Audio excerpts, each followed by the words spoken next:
Yo, what is good, everybody? Welcome to 48 Views. If you're a first timer and if you're returning, welcome back. The Pistons are awful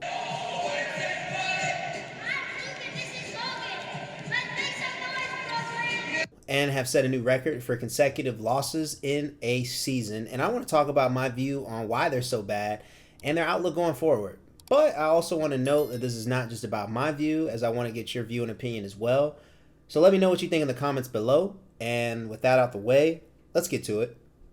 So something interesting to note with the Pistons is that they're further along in year 4 of their rebuild compared to other teams like the Spurs and Wizards, who are both basically in year 1 of their own rebuilds. So the question is, if other teams are rebuilding too, why are the Pistons so bad? I think I have 2 main reasons.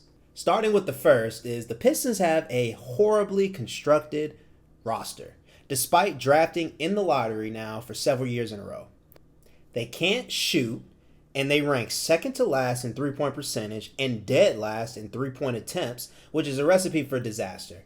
Circumstances as bad as these I can only blame on the front office and who they are employed by, which brings up the next point. Tom Gores is the owner of the Pistons, and his name can't go unspoken.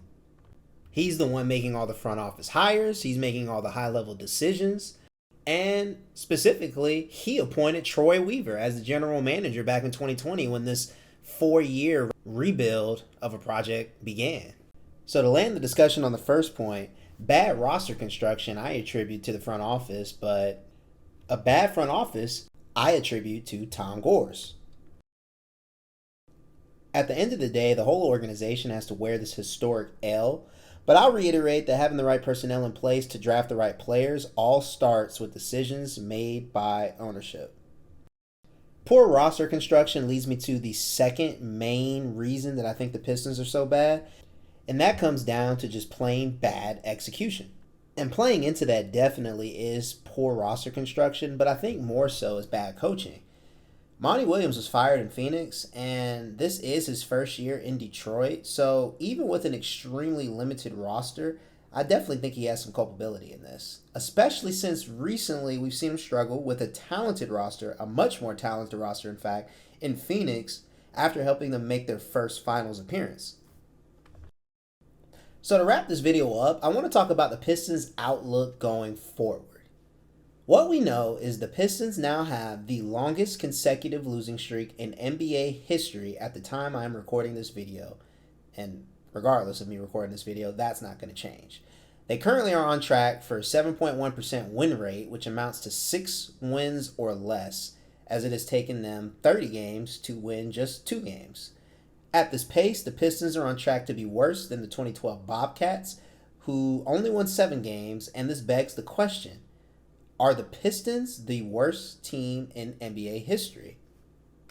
I definitely am rooting for the Pistons, and I think any team being this bad is bad for the league, and I want to see Cade succeed, personally. I also would not like to see Monty Williams lose his job for the second consecutive year, but at this point, that seems inevitable. Considering the fact that the roster is now historically bad, is there a path forward for the Pistons roster? To me, I don't see an immediate path forward other than getting a new front office and coach, which obviously takes time. They will have another lottery pick, but under the current operation, that hasn't helped much aside from them drafting Cade. The players on the roster now will be tough to trade after this year outside of Cade and Bojan Bogdanovic, so I think from a roster perspective, they're kind of stuck, and it's fair to start the free Cade campaign.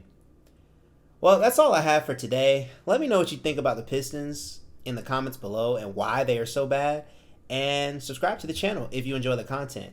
Everybody have a safe new year, and I'll see you next time. Peace.